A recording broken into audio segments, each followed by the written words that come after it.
Hello guys, welcome to our channel. हम आज एक नया चैनल चालू करने जा रहे हैं। इसमें मिलेगा आपको फ्री एजुकेशन। तो चैनल पे जो भी लोग नए हैं वो तो पहले सब्सक्राइब कर लेना चैनल को। आपको चैनल पे रोज़ नया नया मैथ सीखने मिलेगा। और हमारे चैनल का नाम है इंजीनियर मैथ्स वाली। हमारे चैनल का नाम है इंजीनियर मैथ्स वाली, जो आपको रोज़ चैनल पे आपको मैथ्स के बारे में हर रोज़ आपको अपडेट मिलेगा। तो हमारा चैनल सब्सक्राइब कर देना। और आज से हम चालू कर रहे हैं। अगर हमारी कुछ भी गलती है तो आप हमको कमेंट्स करके बता सकते हो, तो हम इम्प्रूव करेंगे। मगर हमारा मकसद है कि जो लोग ट्यूशन पे अफोर्ड नहीं कर पाते उनके लिए हमने ये चैनल चालू किया है। तो घर बैठे उनको भी आसानी से मैथ्स का हर सॉल्यूशन मिल जाए, उसके लिए हमने आज चैनल चालू की है। और दोस्तों, बताते हुए खुशी हो रही है कि आज हमारा पहला दिन है और आज हमारा पहला एपिसोड चालू हो रहा है। तो प्लीज़ सब्सक्राइब कर देना, लाइक करना, शेयर करना और दूसरे लोगों तक पहुँचे, इसलिए सब्सक्राइब भी कर देना, शेयर करना। तो चलिए दोस्तों, स्टार्ट करते हैं। Good evening. जैसे कि पहले से वीडियो में इंट्रोडक्शन हो गया है कि किसके लिए हम लोग ये चैनल शुरू कर रहे हैं, तो अपन सीधा टॉपिक पे आते हैं। तो आज का हमारा टॉपिक है एल्जेब्रिक एक्सप्रेशंस। तो ये 8th में है, तो हो सकता है कि आपने पहले कहीं भी एल्जेब्रिक एक्सप्रेशंस आपने पढ़ी होंगी, देखी होंगी। तो हम थोड़े टर्म्स रिवाइज कर देते हैं। कॉन्स्टेंट टर्म का मतलब होता है कि फिक्स्ड, मतलब वो कोई वेरिएबल चेंज नहीं होता। जैसे 5 है, 20 है, -10 है, ये सब कांस्टेंट टर्म्स है। वेरिएबल मतलब एक क्वांटिटी वेरिएबल भी होती है, जैसे x है, y है, उसकी वैल्यू चेंज होती रहेगी। एल्जेब्रिक एक्सप्रेशन मतलब ये सब क्यों आपको समझाया जा रहा है, जैसे एल्जेब्रिक एक्सप्रेशन आपको समझना है कि उसमें कौन से टर्म्स होते हैं। तो एक मैं जनरल फॉर्मूला लिख रही हूँ पहले, ax + by + c। तो इसमें आप बता सकते हो कि कांस्टेंट टर्म्स कौन से होंगे, वेरिएबल टर्म्स कौन से होंगे।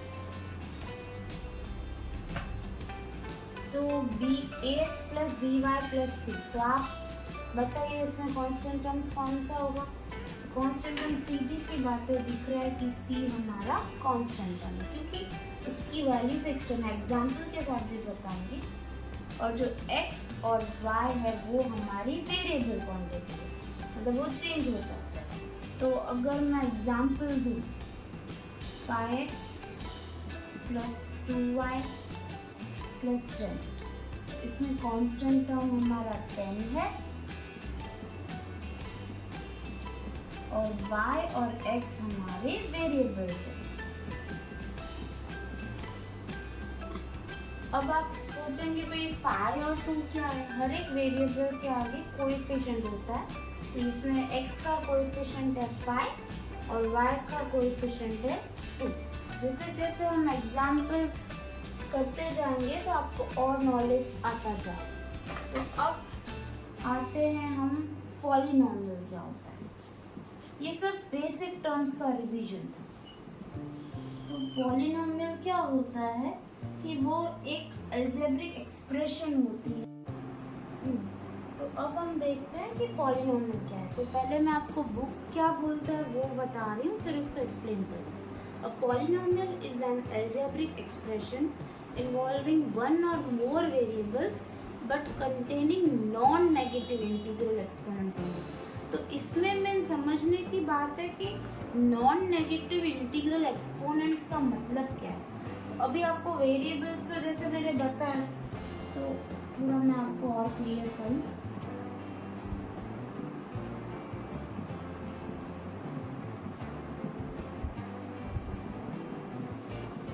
तब आप जो मैं अलजेब्रिक एक्सप्रेशन लिख रही हूँ उससे आप थोड़ा ध्यान से देखिए।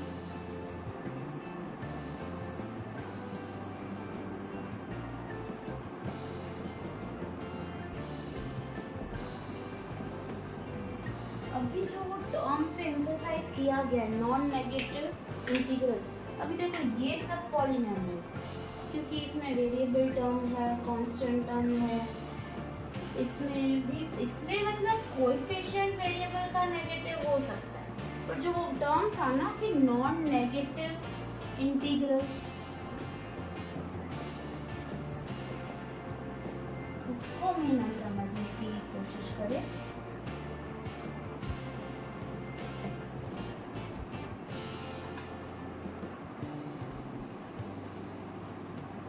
अब इसमें x के कोई भी पावर में नेगेटिव नंबर नहीं है, पॉजिटिव नंबर ही है। ये 1 है, इस पे 2 है, इधर 1 है।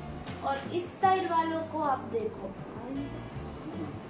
इस साइड वालों को देखो, इसमें x रेज टू -2, इसमें अपॉन में y है, पर जब हम इसको कन्वर्ट करेंगे तो ये हो जाएगा pi plus 2y raise to power of -2, और ये x है रूट में, तो यानी इसका पावर हुआ हाफ। तो ये सब पॉलिनोमियल्स के अंदर नहीं आ पाएंगे क्योंकि इसमें नॉन नेगेटिव इंटीग्रल एक्सपोनेंट है। तो ये वाले पॉलिनोमियल्स नहीं होंगे और ये वाले पॉलिनोमियल्स कहलाएंगे। तो आपको बुक से ये अच्छे से क्लियर हो गया है। अगर आपको नहीं समझ आया हो तो आप कमेंट सेक्शन में पूछ सकते हैं। मेन ये आपको ध्यान रखना है कि नॉन नेगेटिव इंटीग्रल एक्सपोनेंट होना चाहिए। इसमें नेगेटिव में है, इसमें सारे एक्सपोनेंट्स पॉजिटिव में, तो ये आपका पॉलिनोमियल कहलाएगा, ये पॉलिनोमियल नहीं कहलाएगा। फिर आता है क्लासिफिकेशन। तो क्लासिफिकेशन में आता है मोनोमियल, बाइनोमियल, ट्राइनोमियल। तो मोनो वर्ड से ही आपको समझ में आता है कि एक ऐसी एक्सप्रेशन जिसमें एक ही टर्म है, तो उसको हम बोलेंगे मोनोमियल। बाइनोमियल मतलब जो एक से ज्यादा है। तो हम पॉलिनोमियल का क्लासिफिकेशन देख रहे हैं। मोनोमियल मतलब एक ही टर्म होगा। अब एक टर्म ऐसा जरूरी नहीं है कि वेरिएबल वाला या बिना वेरिएबल, जैसे ये 5x2, ये एक ही टर्म की एक्सप्रेशन है, तो ये भी आपका मोनोमियल हुआ। फिर 5 खाली ये भी हुआ क्योंकि इसमें इसका x का पावर 0 है, अपन दिखाते नहीं है। बाइनोमियल मतलब दो टर्म्स वाली, इसमें सिंगल टर्म होगा, इसमें दो टर्म्स होंगे। ट्राइनोमियल यानी दो से भी ज्यादा, 3।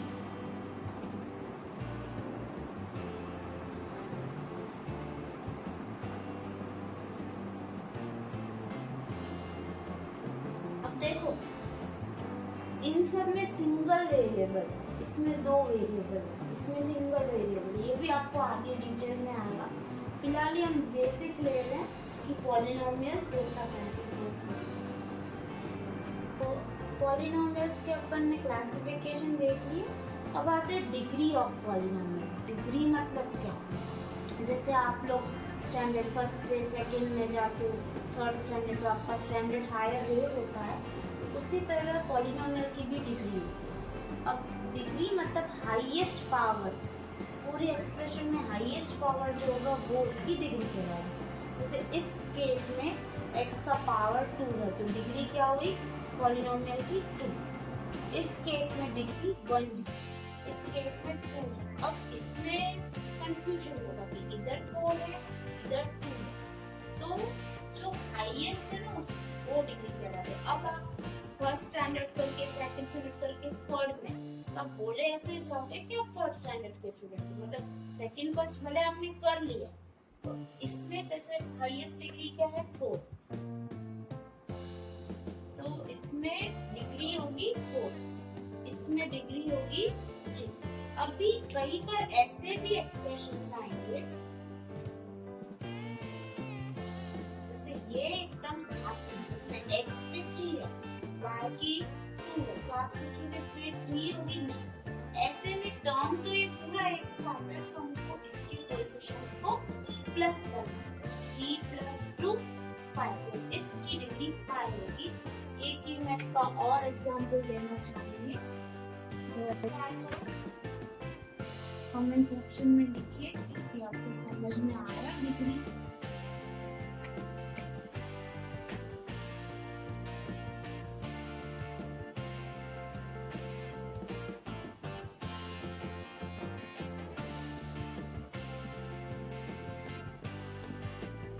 मैंने दोनों थोड़े टिपिकल एग्जांपल्स लिए हैं, तो पहले का डिग्री क्या होगा आप कमेंट सेक्शन में बता सकते हैं। आप पहले खुद लिखिए, फिर आगे वीडियो सुन के आप जज करिए कि आपने सही बताया कि नहीं। तो इस पॉलिनोमियल की डिग्री है 8, जिसमें x6 y का भी तो ये दोनों प्लस में। अब इस केस में डिग्री आप बोलोगे 2 और 2 4 ऐसा नहीं, हमको टर्म की डिग्री देखनी है। तो टर्म की डिग्री इसमें हाईएस्ट पावर डिग्री इसकी है, x की भी 2 है, y की भी 2 है, तो डिग्री क्या होगी 2। अभी हम सब्ट्रैक्शन का क्वेश्चन देखते हैं कि हमको 3y² + 4y - 7 में से ये माइनस करना है। अभी देखो ये मैंने आपको फर्स्ट टाइम समझाने के लिए डायरेक्ट लिखा, कभी ऐसा है से क्वेश्चन ऐसा है कि subtract for example anything from this, तो जो फ्रॉम है वो ऊपर आता है और जो सब्ट्रैक्ट करना है वो नीचे आता है। ये बच्चे बहुत कॉमन मिस्टेक करते हैं, तो हमेशा आपको याद रखना है कि जो सब्ट्रैक्ट करना है वो बाद में। तो अब एडिशन में हम सीधा प्लस कर रहे थे, सब्ट्रैक्शन में क्या होगा साइन चेंज होगी। क्यों? क्योंकि देखो ये हमको माइनस कर, ये y² प्लस था तो माइनस हो जाएगा। ये माइनस में आपको अभी दिखा रही हूँ, आपको कंफ्यूजन हो तो ऐसे समझोगे इसको।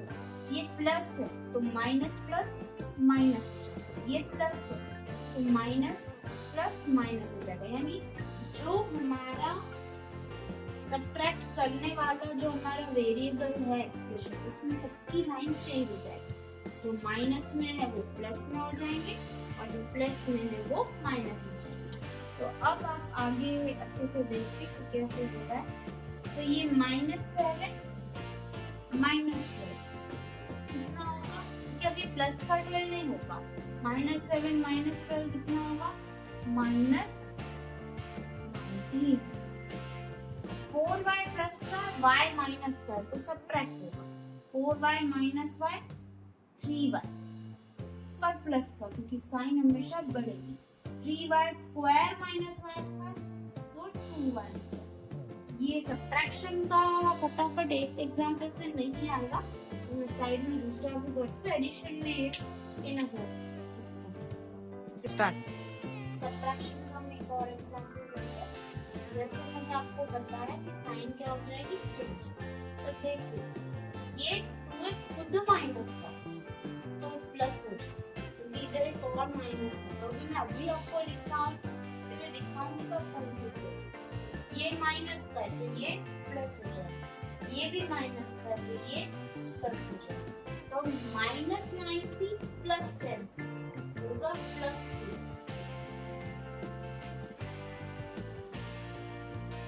3b + 5 तो 3b माइनस का तो होगा 2b पर साइन बढ़ेगा। 4a + 2a 6a। जैसे जैसे हम करते जाएंगे आपको और समझ आएगा।